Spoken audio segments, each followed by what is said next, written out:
Recording in progress. Hey there, it is me, your Queen Time Machine. And today is February 10th, 2026. And I caught you up on all of these Black History facts from day 1 until day 9. So today I'm going to give you days 10 through day 15. So we are going to get started right here, right now. We are talking about the parity of solidarity. So remember, that is the unity and the equality about something that we are coalescing around, that we are in agreement with, that we are saying we are going to align to ensure it happens. That's what I'm doing. And I'm just talking about his story, her story, our story, and their story. But when you look at this PowerPoint, I'm asking you, what do you see? Solidarity, you should know it by now. Come on.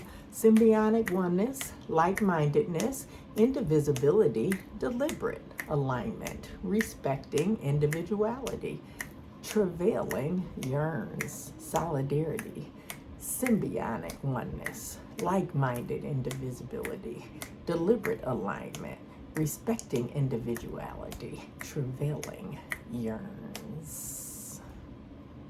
Solidarity. So what is a solidarity? Second, it's the ask that I am giving to you. I am asking you for 1 second of solidarity for every 1 minute of my post. And yep, that first one was, I think, 93 minutes. So all I asked for was 1.5 minutes of solidarity, just for us to align around global safety, peace, and justice for all. And when I say all, I mean all. And I never monitor, I never follow up. I'm just asking. And maybe you share this post or another, something else that's relevant, something that's going on that's important to you, a relevant link. Maybe you pause for a few seconds of meditation. Maybe you tell a friend. Maybe you celebrate hard and loud for those few seconds. Maybe you are engaging into mindfulness activities or simple positive silence to provide a personal reset of focus for yourself. But these are still just some suggestions. The facts, however, because there are some facts, the facts are that if we expose ourselves to light, to music, to laughter, to movement, to gratitude, to self-affirmation and validation, to compassion, to acts of kindness, to a smile, a pause, to speak something positive, to replace a negative thought, those automatic negative thoughts that flood us, they can all be done in seconds or in a few minutes. And they make a world of difference. Why? Because we are making a difference. Can we change the world towards positive social change 1 second at a time? Absolutely. And guess what? We already are. Thank you for standing with me. Some have been standing with me for years. Whether you're standing with Brenda, with Mama, with Grandma, whether you're standing with Dr. B, Dr. Brenda, the Queen Time Machine, she who has gone and come back more than one time, just stand with me, because we have been changing the world, the furnace of it, not just the thermostat of it, 1 second at a time in 60-second increments, and now for a little bit longer, for a long time, for a better kingdom, a better queendom, all for better freedom. So that's what I'm asking you for. That's what a solidarity second is. Look and then look again. I talked to you about Black History Month, but what I am doing is I'm going to provide you my PowerPoint deck, and I'm going to provide it to you for the days that I'm covering in the post. And I'm just showing you that these are going to be the slides that you will get when you look at the post. So you're going to get the background slides. What a solidarity second is. You're going to recognize our 4 points. I'm going to send these to you because life is power. My whole point is we got to choose life, and we got to know who we are, and we have to declare it. We have to know what's on our minds, and we have to express it. Do not let anyone take the liberty of expression away from you. And then we have to take the reins that we've been given, and the reins we've been given are reins of freedom, but we got to be willing to be freedom riders. We have to reign while we ride. And the choice is really to choose, because when we don't choose, then we've chosen to lose, and not choosing is a choice. So I'm asking you to make a choice and choose to align around those things that will ensure that creation rights remain the rights for which we fight. So we can't be surrendering. I gave you some data, and it's still the truth. I actually updated some of it, and that is this gap between length of life. It is very important. We have to look at the seconds in order for us to change a lifetime, because we're all changing lives, not just our own, but all those around us, and those that we never know, will never touch, that will never know that they breathe the same air that we do, but they do. So every second, when we look at this gap between suicide, which our white brothers and sisters do a better job at killing themselves, versus homicide, where our black brothers and sisters do a better job than our white brothers and sisters and our Hispanic and Asian brothers and sisters of killing each other. But the propensity in Black History Month is that black people have a propensity to value their own life, but a propensity to take the lives of others. Well, that's a shift that needs to occur. So, I'm giving you that. I gave you the facts, and you can go in and you can look at it, but we can change it every second, because we're going to choose to win, and we're going to choose to live, and it ain't going to be suicide, it ain't going to be homicide. What is going to be is the elimination of genocide by choosing life and respecting ours, respecting others, and changing the face of the entire planet. Life is power. I talked about this biota concept, and a biota is a population of individuals of the same species and geographic area. You hear more about animals and plants, but I want you to understand biota as it relates to being a person, because I'm talking about the individuals called a human species, and the shared geographic area is the earth. So that's what I mean when I say it. So then when we look at biota, and then we look at time at 60 seconds a minute, at 3,600 seconds an hour, and 86,004 in a day, and then 2,419,200 in a 4-week month, or 31,536,000 in a 365-day calendar year. And what that ends up being, the sum of biota plus time equals power. Black power, white power, right power, our power to win. So positive versus negative. Don't surrender your mind to anybody, because can't nobody steal your mind. I know that you think they can, but really you got to surrender it. So keep it. How do you keep it? Well, be optimistic, be virtuous, be a winner, be self-reliant, because when you're self-reliant, then you can be free to be interdependent, and then you need to be faith-filled, because when we're negative, we're pessimistic, we're defeated, we're losers, and then we become totally dependent. If you want to lose the dependency on society, then become self-reliant and interdependent on it. If we learn how to stand our own ground, and then recognize that the ground that we stand is shared by somebody else, then our interdependence allows us to be self-reliant as a people. Can't be stolen. And then this whole rain thing is, we got to get our life back. I love Satchel Paige said, there ain't no man who can avoid being born average, but there ain't no reason why a man has to be common. And if a mind can't conceive it, my heart can believe it, and I know I can achieve it. And we still got Jesse Jackson with us today. So remove all excuses despite the barriers.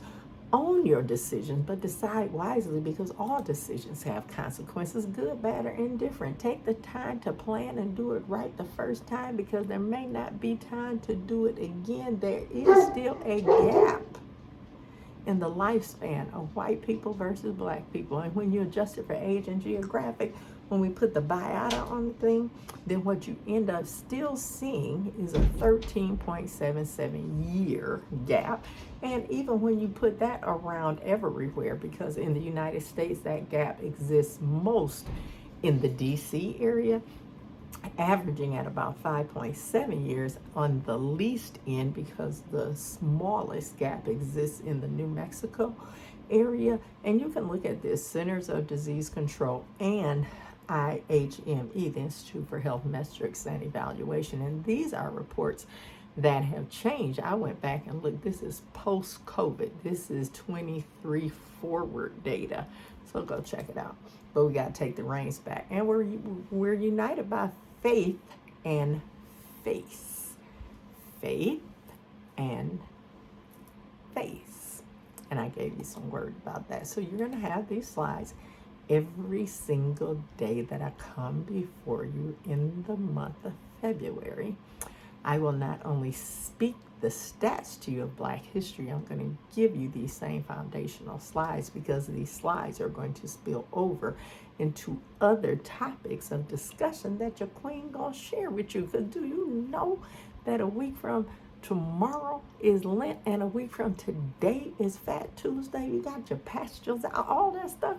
So we got some stuff we're going to be doing. I'm going to be doing the Black facts, but then there's going to be a parallel track of getting us where we're looking at that Hebraic brother and sister timeline, as we're looking at leading up to Passover as well as leading up to Passion Week. So you got some things your queen gonna be hanging out with you for a while.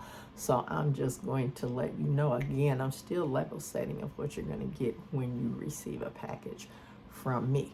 When one door of happiness closes, another opens, but often we look so long at the closed door that we do not see the one which has been opened for us, and that came from somebody that was deaf, that was blind, and that was dumb, Helen Keller.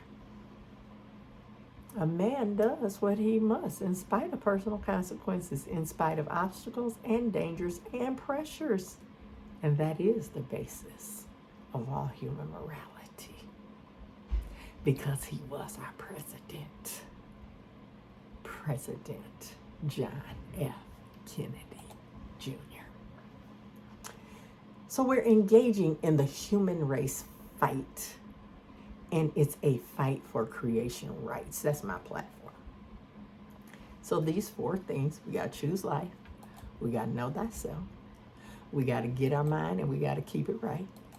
And then we got to turn around and be empowered to live, because living is what we're going to do. So we have to take control of our life. Why? I got to take control of my life because your life depends on it. And you got to take control over your life because my life depends on it. We must tell the stories. Don't let anyone take away the story. You got to tell the stories in order to stay motivated, dedicated, alive, and a relevant force to be reckoned with. Am I talking to somebody yet? I hope so, because this is stuff that I already told you the other day. So, I got you through 9. And yep, Irma Lee Davis Cole, 6 years. Lordy, Lordy, Lordy. But anyway, here we are, because she told me, Brenda, if it's worth doing it all, it's worth doing with excellence. And let me tell you this, Brenda. And she told me that. I never forget, we were at this little church, and it was not of an ethnicity that was like us, and I had drank out of a water fountain some of y'all call a bubbler, and a little white lady, pulled my ear and said, "Oh, little colored girl, don't you know that you can't drink out of that?" Well, at the same time, I was traumatized because my brother, who's the best singer on the whole planet, and all the women was after him, so I'm standing by him, even though, he's 6 years my senior. And so he always had these incredible solo parts, and I'm standing next to him. And he fainted. So he fainted, and I was like, oh my God. And my mother took me in the back. And she said, Brenda, the show must go on. I said, but Steve. And she said, Brenda, the show must go on. So I'm trying to make the show go on, Mama. It was 6 years ago yesterday. I'm in my 66th year. It is Route 66, and I'm all the way down in it with my 66 books of the Bible year. But doggone it, you left me. But the show must go on. So let me tell you about some facts, black facts. And I want you to look and then look again, and I want you to see the we collectively, because it's all about the we, because we are the face of the whole world.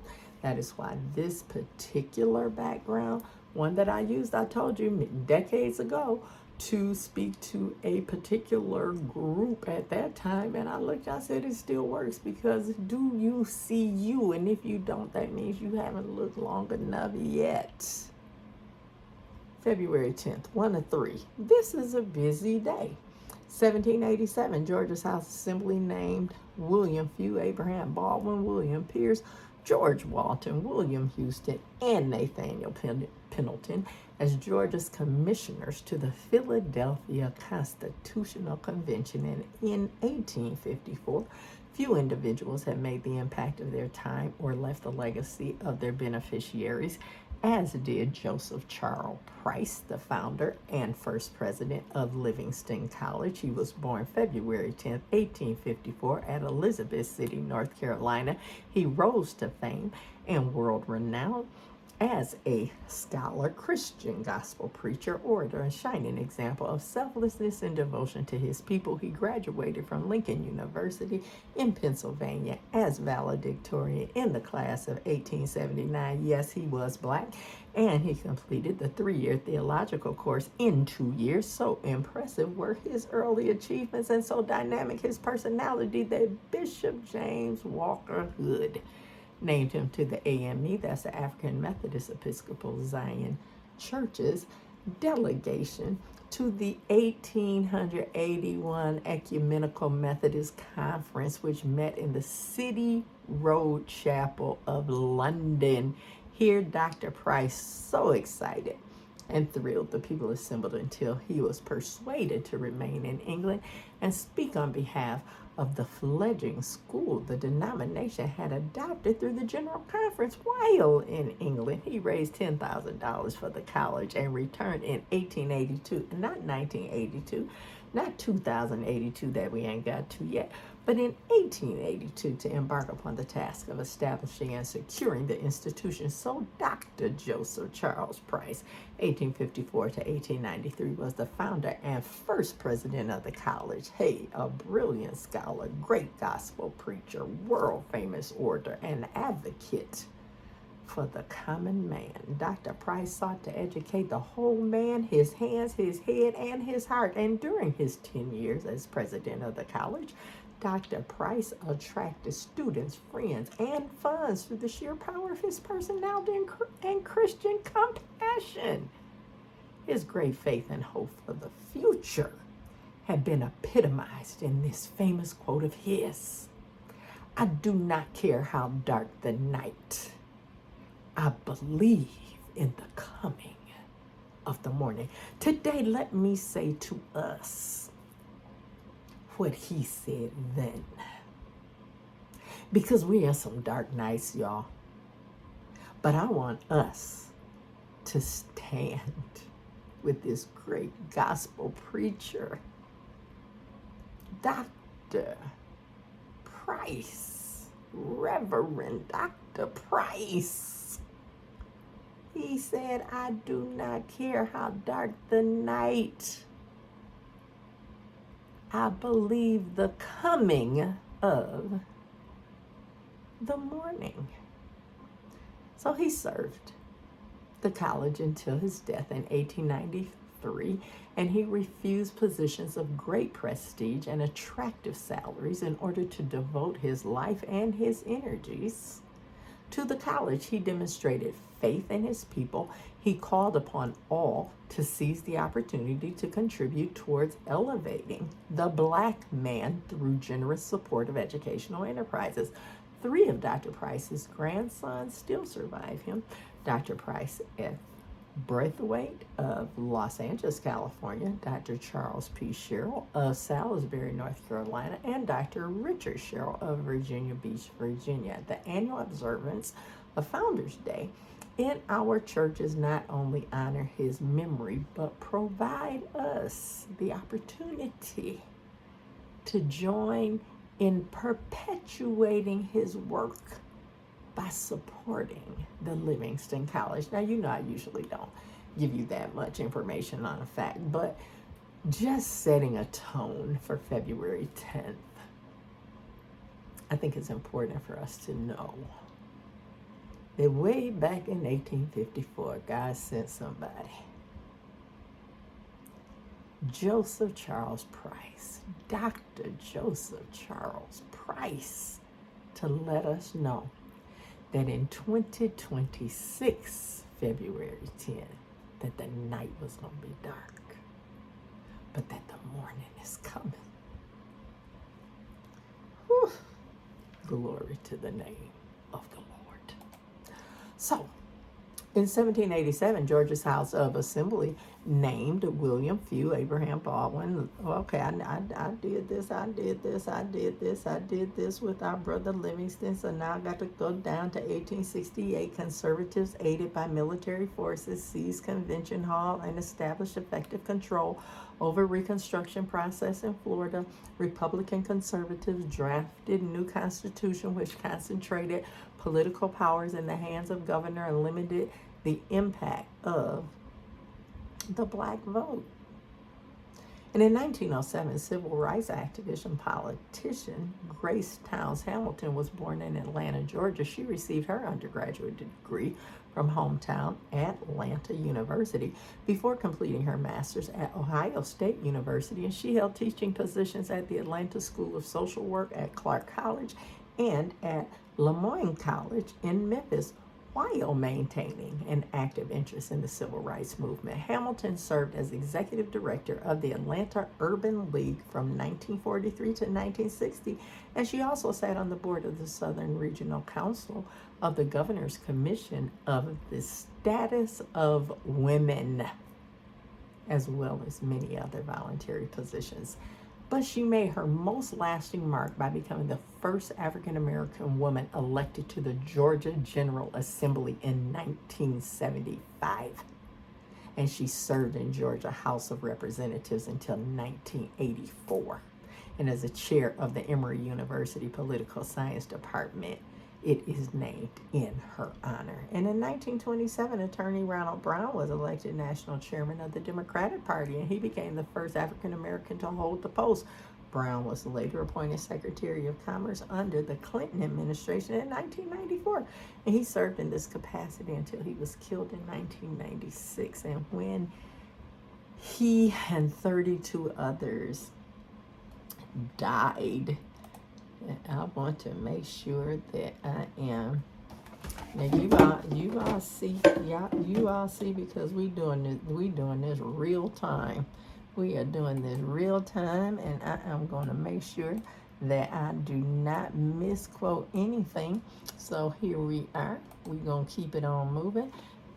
He died, he and 32 others, in a plane crash while on a diplomatic mission in Croatia. Thank you to each of you for the impact of February 10th, Black History Facts.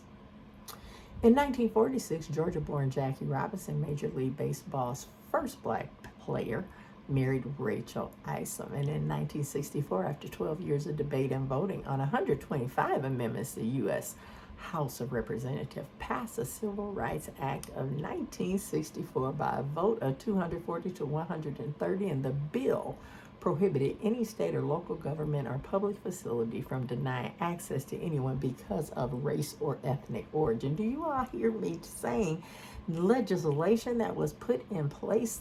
We have to take the reins back. We do not have to break new ground as if the ground has not already been trod. We just got to get our mind back, get our mind right, take our power back. We are a biata and we are self-reliant, therefore interdependent, but we are not are victims of our own circumstances, but rather victors of a time that needs us most.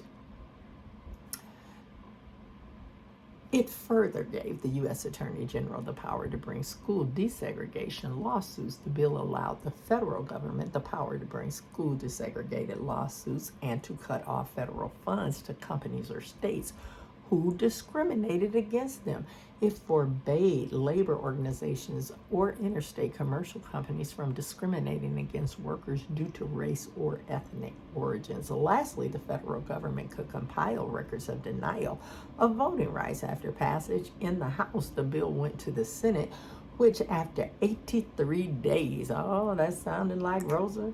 That's close to the number of days that we did a boycott. Yeah, after 83 days of debate, passed a similar package on June 19th by a vote of 73 to 27. President Lyndon Johnson signed the legislation on July 2nd. Later, future Georgia Governor Lester Maddox would become the first person prosecuted under the Civil Rights Act. In 1966, Andrew Bremer became the first African-American governor of the Federal Reserve Board, as he was appointed by President Johnson. In 1967, the 25th Amendment to the United States Constitution went into effect, and that amendment provided that in the case of a vice president in the case of a vice president's becoming president, the new president would name a new vice president subject to confirmation by a majority vote of both houses of Congress, which was very important, which then brought us to the time when we were able to have the first black president. 1978, reggae artist William Don Omar was born. 1989, Ron Brown became the first African American to lead a major American political party by being elected chairman of the Democratic National Committee. And in 1992, Alex Haley died, American biographer, script writer, author who became famous with the publication of the novel Roots, which traces his ancestry back to Africa and covers 7 American generations as they were taking slaves to the United States. And the book was adapted into a television series, woke up an interest in genealogy, particularly among African Americans, and Haley himself commented that the book was not so much history as a study of myth making. What Roots gets at, in whatever form, is that it touches the pulse of how alike we human beings are when you get down to the bottom beneath these man-imposed differences. Some of us know we didn't go to school when they said that we would get kicked out when Roots was on. Some of us know that we wrote I Am a Playwright, because when Roots came out, then I said, okay, if we wrote it, then I gotta get suited and booted. And I have a production right now called It's All About Black, which is a 2-hour production that has monologues, has dialogues, has lyrics, has songs, has poetry, has spoken words, has all generations impacted, because somebody said, if we gonna get to the root of the matter, let's get to the root of the matter. Thank you, sir. Of all the controversy that came between blacks among blacks when it comes to Mr. Alex Haley, what we cannot deny is that he indeed sparked something in us all that created a consequential response that we remain accountable for, because we're still here. February 11th, 1964, first black legal protest in America, pressed by 11 blacks who petitioned for freedom in New Netherlands, New York. Council of New Netherlands freed the 11 petitioners because they had served the company 17 or either 18 years, and they have been long since promised their freedom on the same footing as other free people in the New Netherlands. And those of you who don't know, New Netherlands is the name of New York before then New York was adopted as its name. 1783, the daughter of former slave born in Cape May, New Jersey, Jarena Lee, is considered to be the first female preacher in the African Methodist Episcopal Church. And in 1936, she published her autobiography, The Life of Religious Experiences of Jarena Lee, a colored lady, giving an account of her call to preach the gospel. Her maiden name is unknown and the year of her death is uncertain. She married Joseph Lee, a minister of a black church in Snow Hill, Lawnside, about 6 miles from Philadelphia, in 1811. Do I have any women preachers in the house? Anybody that will say, thank you, ma'am, to a queen that said, hey, I might be a woman, but I'm anointed by God, and let me tell you what, you give me a pulpit and a mic, and if you don't, it's still in me, and it's going to come out of me. Thank you, ma'am.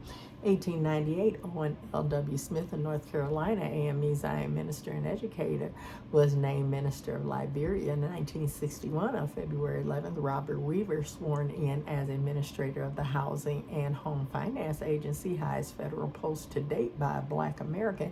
1971, Whitney M. Young Jr. was Executive Director of the National Urban League from 1961 until his tragic untimely death in 1971. For a 10-year period of time, he worked tirelessly to bring the races together, and he joined the tenets of social work, of which he was an outstanding practitioner, to the social activism that brought the Urban League into the forefront of the civil rights arena. Whitney was constantly in search of solutions to the racism that plagued the poor in America and caused black Americans to be regulated to first-class citizenship in a land that they fought and died for. Hey, wake up somebody, let's take it back, take it back, take it back. A relentless advocate for the poor. He visited rural and urban communities and advocated their cause to the nation. He was a close advisor to President Kennedy and Johnson, and he conferred with President Nixon, helping to shape the policies of 3 administrations and playing a major role in the development of the war on poverty. He was a key figure in bringing the now legendary 1963 March on Washington to fruition, and he was a major force in bringing black leadership together in a united front for progress. Whitney's eloquent testimony before congressional committees and his powerful appeals to business, professional, and civic leaders helped create an environment in which African Americans forged ahead to win new opportunities. And in 1976, Clifford Alexander Jr. was confirmed as the first African American Secretary of the Army. He will hold that position until the end of President Jimmy Carter's term. I just want to thank these people for their contribution. And as we were talking about Whitney M. Young, just being in that position to be able to say, you know what?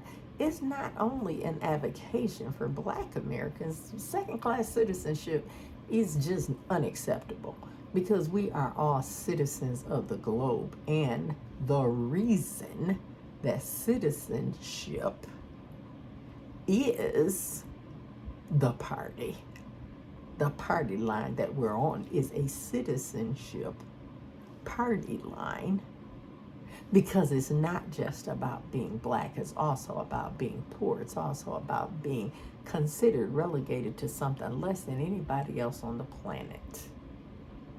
Thank you for your work.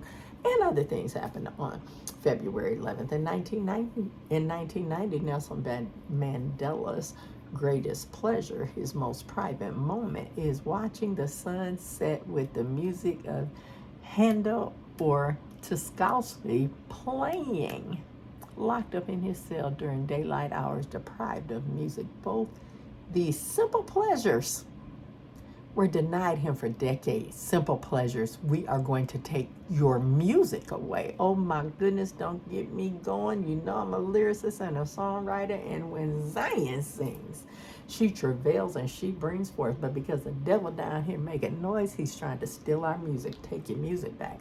With his fellow prisoners, concerts were organized when possible, particularly at Christmas time, where they would sing, "Our mother did the same thing for us." And still, Christmas time, we have a lot of fun. Christmas time, we hate when it is done. Wouldn't it be wonderful if it were here to stay? We all would be so happy if each day were Christmas Day. Written by Irma Cole. Nelson Mandela finds music very uplifting and takes a very keen interest not only in European classical music but also in African choral music and the many talents in South African music.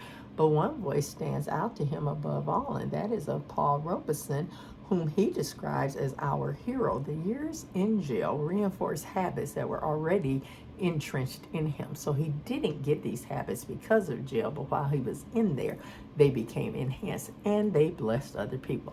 The disciplined eating regime of an athlete began in the 1940s, as did the early morning exercise. And still today, Nelson Mandela is up by 4:30 a.m. This was documented and penned in 2020 when this stat was written, irrespective of how late he had worked the previous evening. By 5 a.m. he had begun his exercise routine that lasted at least for an hour. Breakfast by 6:30, when the day's newspapers were read, the day's work has begun with a standard working day of at least 12 hours. Time management is critical. Nelson Mandela, extremely impatient with unpunctuality. So it's not true to black people, all of them late. Regarding it as insulting to those who you are dealing with. So when speaking of the extensive traveling he has undertaken since his release from prison, Nelson Mandela stated this. He said, "I was returned, became a father of the nation. This has placed a great responsibility on my shoulders, and wherever I travel, I immediately begin to miss the familiar, the mind dumps, the color and smell that is uniquely South African, and above all, the people. I do not like to be away for any length of time. For me, there is no place like home." Mandela accepted the Nobel Peace Prize as an accolade to all people who have worked for peace and stood against racism. It was as much an award to his person as it was to the ANC and all South African people. In particular, he regards it as a tribute to the people of Norway who stood against apartheid while many of the world was silent. We know it was Norway that provided resources for farming, thereby enabling us to grow food, resources for education and vocational training, and the provision of accommodation over the years in exile. The reward for all these sacrifices will be the attainment of freedom and democracy in South Africa, in an open society which respects the rights of all individuals. Do we hear a song here, y'all? Do we hear a culture shift? Do we hear a furnace getting exchanged and not just a thermostat being adjusted? Vocational training and the provision of accommodation over the years in exile. The reward of all the sacrifices will be the attainment of freedom and democracy in South Africa, in an open society which respects the right for all individuals. That goal is now in sight, and we have to thank the people and the governments of Norway and Sweden for their tremendous role that they played. Personal taste breakfast of plain porridge with fresh fruit and fresh milk. A favorite is the traditionally prepared meat of a freshly slaughtered sheep, and the delicacy amarhue, fermented cornmeal. In 1996, Penn's bachelorette speaker is the Right Reverend Barbara Clementine Harris, a Philadelphian who was the first woman ever to become a bishop in the Anglican Communion. Bishop Harris entered the priesthood after a long and successful career in public and community relations in Philadelphia between 1949 and 1977. On graduation from Charles Morse Price School, she joined Joseph V. Baker Associates, Inc., and rose to the level of the president. She also held senior posts with the Sun Company from 1967 to 1977. She began her theological studies at Villanova University, studying later at the Urban Theological unit in Sheffield, England. She then graduated from the Pennsylvania Foundation of Pastoral Counseling and was ordained a deacon in 1979 and a priest in 1980, only a year apart. Let me tell you, we can pause for the cause and shout right now.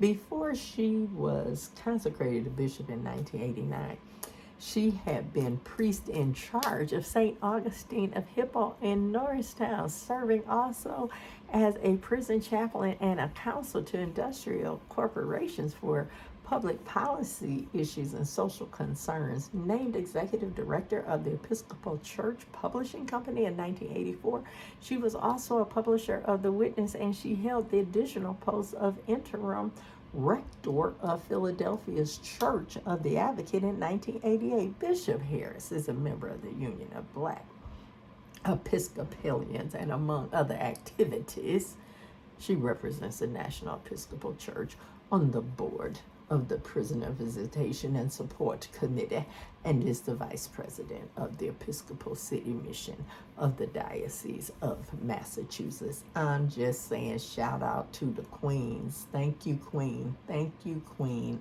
And thank you, Queen Deaconess Bishop. Thank you, Ma'am Clementine Right Reverend Harris.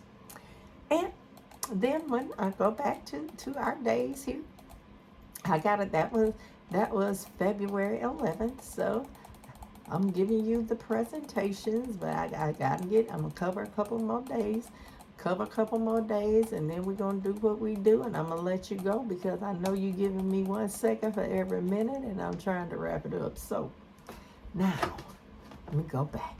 All right, February 12th. 1973, Congress passed the first fugitive slave law to implement the provisions of the Constitution.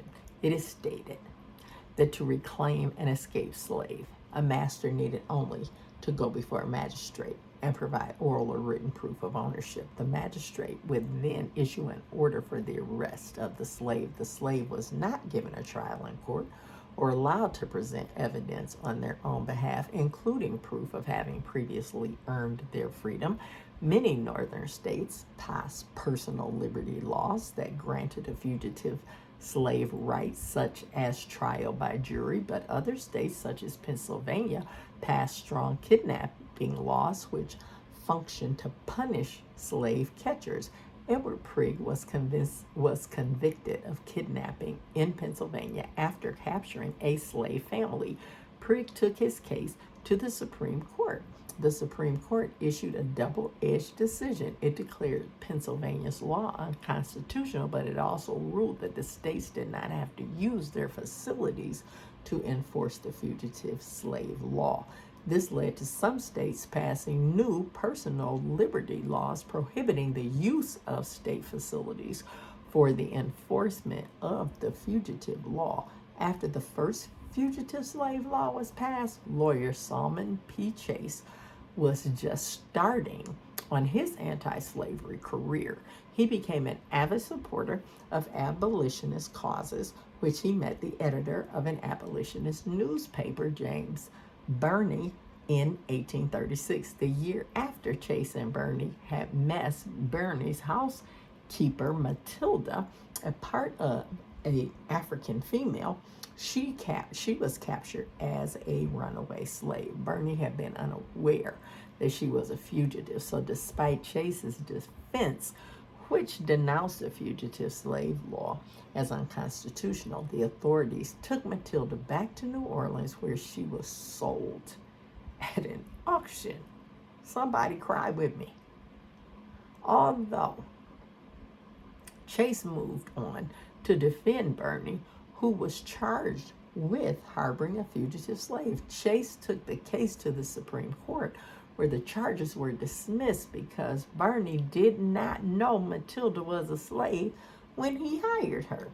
Chase continued to work defending fugitive slaves and those who aided them. Although he never won a case defending a runaway, he became known as the Attorney General of fugitive slaves. The fugitive slave law angered many free blacks residing throughout the United States, and in January of 1800, a group petitioned for Congress to repeal the fugitive slave law and abolish slavery.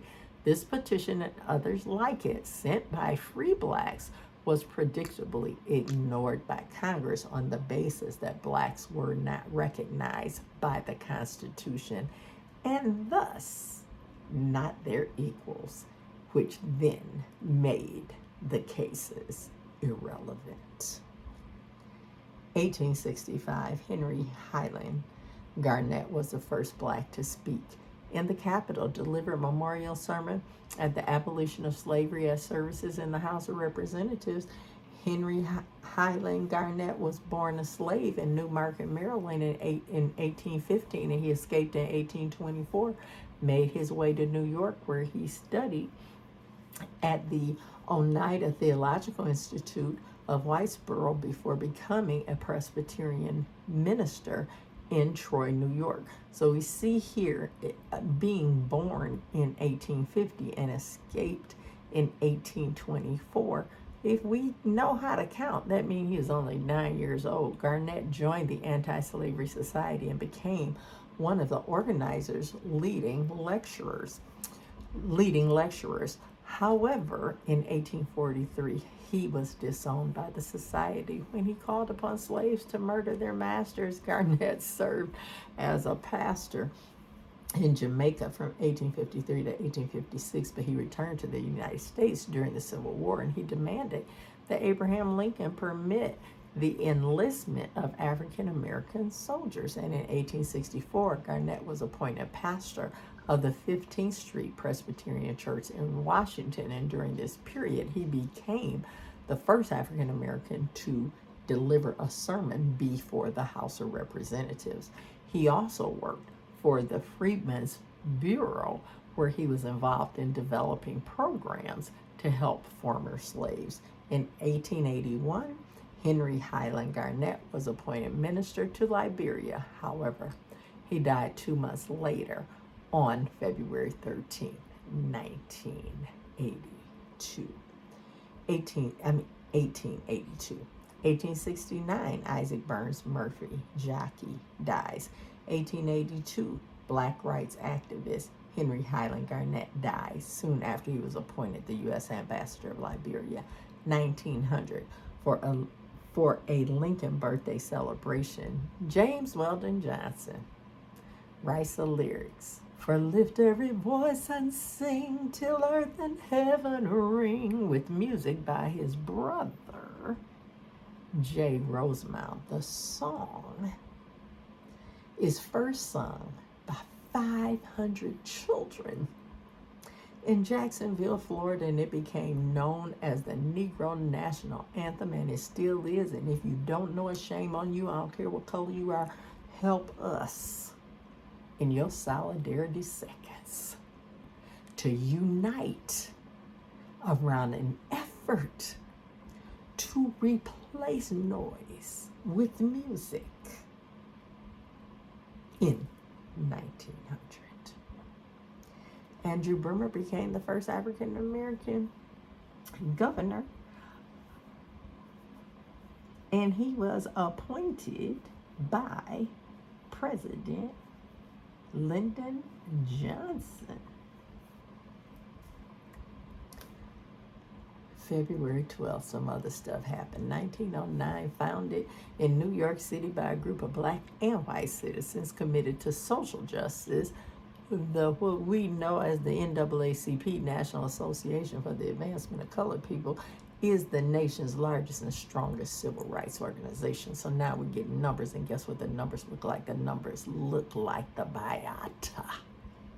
The NAACP's principal objective is to ensure the political, education, social, and economic equality of minority group citizens of the United States, and to eliminate race prejudice. Eliminate. The NAACP seeks to remove all barriers of racial discrimination through democratic processes. This mission is accomplished by seeking the enactment and enforcement of federal, state, local laws securing civil rights, and by informing the public of the adverse effects of racial discrimination. Is anybody a card-carrying member that's listening to me? on this platform.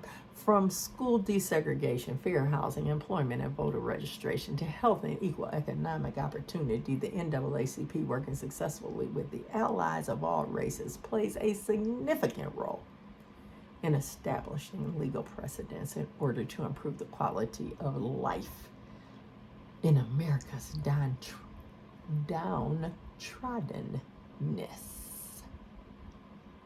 For more than 91 years, NAACP has been built on the individual and collective courage of thousands of people of all races. Now, this is 1909, and we're in 2026. So we do recognize that it is even much stronger for much longer, and represents all nationalities, races, all religious denominations who are united around one premise alone, and that is that all men and women are created equal. Not because of the NAACP, but because of the Creator who created them, and an organization being willing to be strong enough, sound enough, diverse enough to stand up and call it out. Nothing more powerful than the facts of how the existence of the oldest civil rights organization has changed the face of history for this country. And despite the threats of violence and official governmental policies that were racist, the NAACP has continued and will continue to persevere. And it will continue to persevere, because it is not about the organization, it is about the organization being placed into the organism of the biota, so that then we can get down to power, because biota plus solidarity equals power, and that equals change. In 1930, in Tuskegee, Alabama, the Rosenwald Fund made grants to the Alabama State Board of Health to help the cause of a study of syphilis in African American men living in rural Georgia and Alabama. Thus would begin a 4-decade-long study of syphilis without treatment. Over 400 men were allowed to carry the disease without medical treatment for nearly 40 years. So that is, many people do not understand the destructive approach of this disease. Men were allowed to live with it and transmit it without treatment because they were part of a study.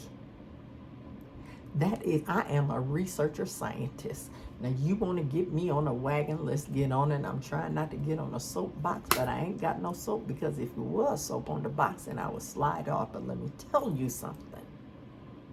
This is when we get toe to toe and nose to nose, because what we do not do is use people to demonstrate how destructive a disease shall be. Let me say we should not, because we do all the time. But anyway. All right, Brenda, get my own self in check. Several government agencies, including the Federal Public Health Services and the Center of Disease Control, yes, because the CDC was in place then, they participated in this unethical study, and it was kept a secret until 1972, almost when I graduated from high school. Therefore, I did research on it as a teenager when a newspaper reporter disclosed it, and then we had to go back and dig it, because I had people in my family, in our community, that we watched die from that disease, and their deaths were preventable. 1934, on this day, February 12th, William Felton Russell, better known as Bill Russell. I actually had an opportunity to meet him because he was friends with my uncle, McKinley Deacon Davis, who was a Harlem Globetrotter, just so many great things. He was a player coach of the Boston Celtics basketball team in 1968 and 1969, and he was born in Monroe, Louisiana. I tell you what, he was one of those people I looked up and said, this must be what they talk about, successful black man, Bill Russell. 1939, Augustus Nathaniel Lushington became the first African American to earn a Doctor of Veterinary Medicine, DVM. Let me tell you, I got the best of it. on the planet. And I want you to know that Dr. Maynard Wright, if you ever had a pet, let me tell you, he takes care of anything that is considered eligible to be a pet without discrimination. And the people who come to him are from every walk of life, and you can't meet nobody with a pet and say Dr. Wright's name without them knowing who he is. Thank you, sir. But the one who paved the way was in 1939, the first African American vet earned his doctoral degree from the University of Pennsylvania in 1897. He died on this day. But Wright's Brown Deer Animal Hospital, oof, thank you, sir. You've helped us all in so many ways. 1948, First Lieutenant Nancy C. Lefenant, I want to make sure I'm doing that right, forgive me, became the first black accepted in regular Army nursing corps. And I sure need to get that right, because thank you, black nurses. Black nurses, I am a lifelong National Black Nurses Association member, sure am, card carrying am right now. 1952, Congressional Medal of Honor awarded posthumously, which means after he died, to Sergeant Cornelius H. Charlton for heroism in Korea. 1956, first black late night talk show host in history, Arsenio Hall, was born. 1962, bus boycott started in Macon, Georgia. 1983, pianist U.B. Blake died in Brooklyn, New York, 4 days after celebrating his 100th birthday. Thank you, Centurion. Some of us have been blessed to have centurions. I certainly had one, my mom's dad. Thank you, Senior Mr. McKinley Davis, for being the first black man working on the Illinois Railroad, recruited from Canton, Mississippi. February 13th. 1635, America's first public school, the Boston Latin School, opened in Boston. Black students were excluded from attending. And in 1818, Absalom Jones, the first black American Episcopal priest, was ordained in the United States. He died on that day. 1882, the death of Henry Highland Garnett, 66, diplomat and Protestant leader in Monrovia, Liberia. We heard about him before. 1892, first African-American performers, the World Fair Colored Opera Company, appeared at Carnegie Hall. 1907, Wendell P. Dabney established the Union. The Cincinnati, Ohio paper's motto is, "For no people can become great without being united. For in union, there is strength." Give him credit.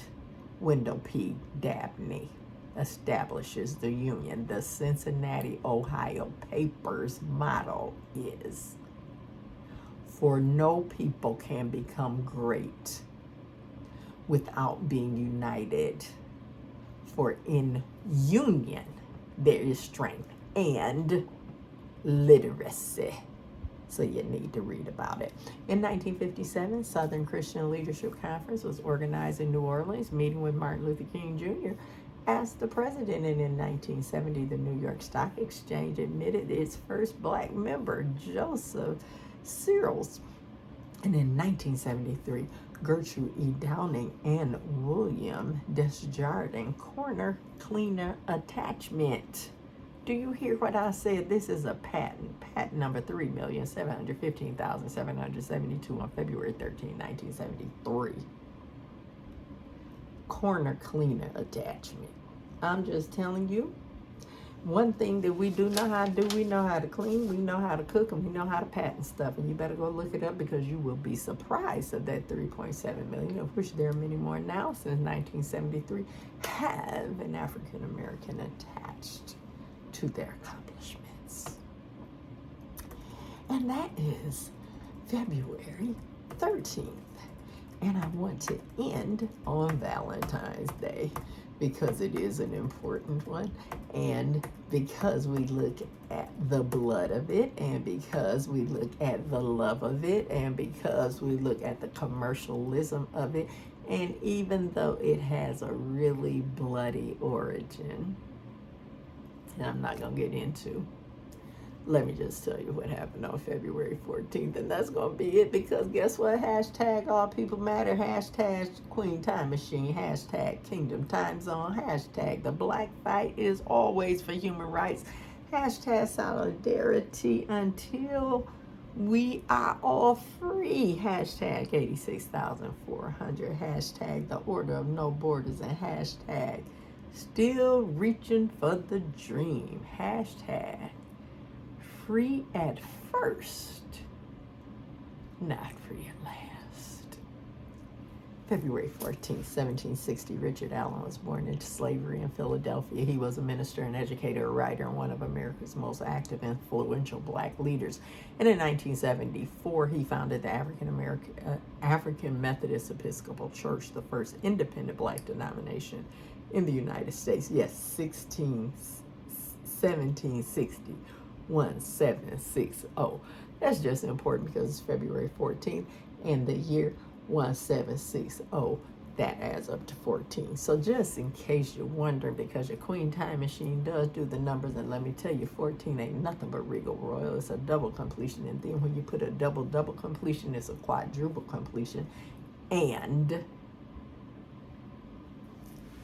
he founded the AME Church in that year, on that day. 1817, possible birthday of Frederick Douglass, abolitionist and orator, born into slavery as Frederick Bell Douglass, purchased his freedom in 1845 and went on to become the greatest abolitionist of all time. I apologize right now because I have a brother who right now is Frederick Douglass. I know he's not reincarnated, but he is the best historical human representative walking around of Frederick Douglass, and he would know if this year is right or not. So Frederick, I can't call on Steve until March, I know that, but just let us know if we got the year right and the date. 1867, Morehouse College was organized in Augusta, Georgia. The institution was later moved to Atlanta. Did you know that? New registration law in Tennessee abolished racial distinctions in voting. 1879, Blount Kelso Bruce became the first black person to preside over the Senate. When he was called to the chair on this date in 1879, Bruce presided in the absence of Vice President William A. Wheeler. Did you know that? In 1920, Mamie Smith became the first black woman to make a record on this date. In 1920, she recorded "You Can't Keep a Good Man Down" and "This Thing Called Love."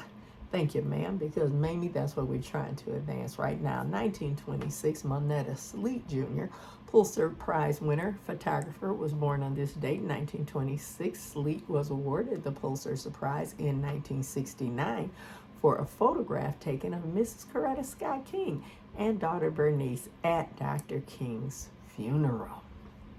Wow.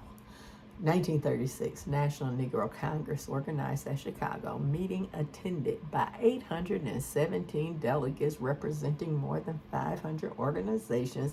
1936, so that's a 10 and a 9, and then you put a 10 and a 9 together, you get 19, which is a 1 and a 9, which is a 10, which completes a cycle, which means a new one starts, and that's the import of that event.